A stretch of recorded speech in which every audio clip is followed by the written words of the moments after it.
할렐루야. 오늘도 말씀을 사모하는 우리 성도님들 위해 하나님의 은혜가 충만하기를 기도합니다. 오늘의 성경 통독은 사무엘하 18장에서 20장까지의 말씀입니다. 오늘은 사무엘하 19장의 말씀을 통하여 받은 은혜에 감사할 줄 아는 것이 성도의 마땅한 자세입니다. 라는 말씀으로 은혜를 나누겠습니다. 오늘의 본문 사무엘하 19장 33절 말씀입니다.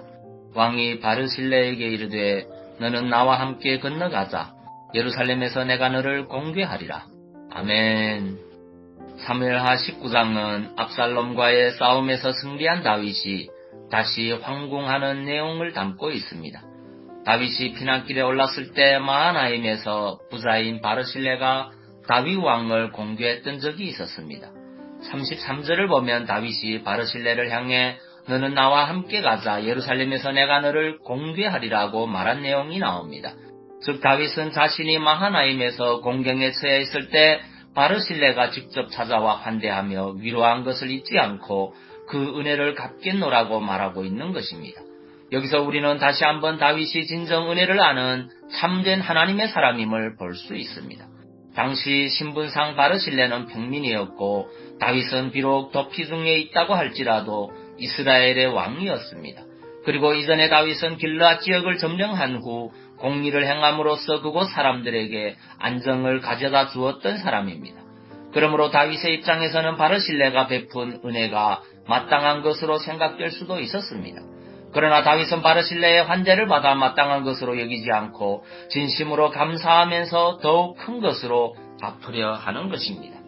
다윗이 보인 바 받은 은혜에 감사할 줄 아는 이 같은 자세는 범사에 감사하라는 말씀과 같이 성도들이 살아가는 삶의 현장 속에 지속적으로 나타나야 할 아름다운 신앙의 덕목이라 할 수 있습니다.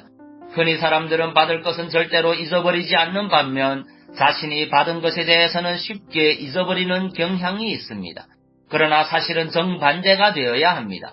즉 타인에게 은혜를 베푼 것은 곧 잊어버리되 받은 은혜에 대해서는 절대로 잊지 말고 갚을 줄 알아야 한다는 말입니다. 그러므로 성도 여러분, 혹시 누군가로부터 은혜를 입고도 이를 잊고 있다면 지금이라도 여러분들에게 은혜를 베푼 사람들을 기억하고 감사하십시오. 그리고 더 나아가서 하나님께로부터 받은 은혜도 되새겨보십시오.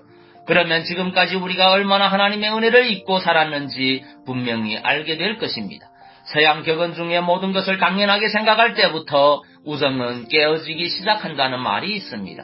즉 친구니까, 아내니까, 남편이니까, 가족이니까 라고 생각하며 그들이 베푼 은혜를 당연하게 여길 때 관계가 멀어지기 시작한다는 것입니다.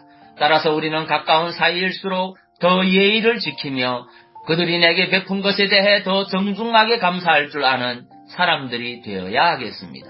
그리고 무엇보다도 보이지 않는 손길이지만 항상 느낄 수 있는 하나님의 돌보심과 공급하심에 대해서 합당한 감사를 드리는 성도가 되어야 하겠습니다. 하나님께서는 은혜를 입고도 이를 감사할 줄 모르는 나발과 같은 사람을 용서하시지 않았던 반면 문둥병의 치유함을 받고 이를 감사하러 온 사마리아인에게는 구원의 축복까지 내려주셨습니다. 여러분, 지금 이 시대는 안타깝게도 은혜를 은혜로 여길 줄 모르는 무감각한 시대이기도 합니다.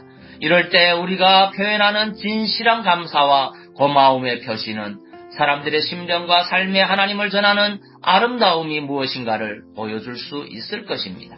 골로새서 3장 17절 말씀입니다. 또 무엇을 하든지 말에나 일에나 다 주 예수의 이름으로 하고 그를 힘입어 하나님 아버지께 감사하라. 아멘. 기도하겠습니다. 사랑의 주님, 우리는 이 시대에 받은 은혜를 너무 쉽게 잊어버리는 경향이 있습니다. 너무나도 당연하게 여기는 습성이 있습니다. 그러나 주님은 범사에 감사하라고 하셨습니다. 이제는 받은 은혜에 감사할 줄 아는 사람이 되기 원합니다. 우리에게 감사의 마음을 더하여 주옵소서. 오늘도 질병과 마음의 상처들로 고통하는 심령들을 주의 은혜로 치유하여 주옵소서. 예수님 이름으로 기도하옵나이다. 아멘.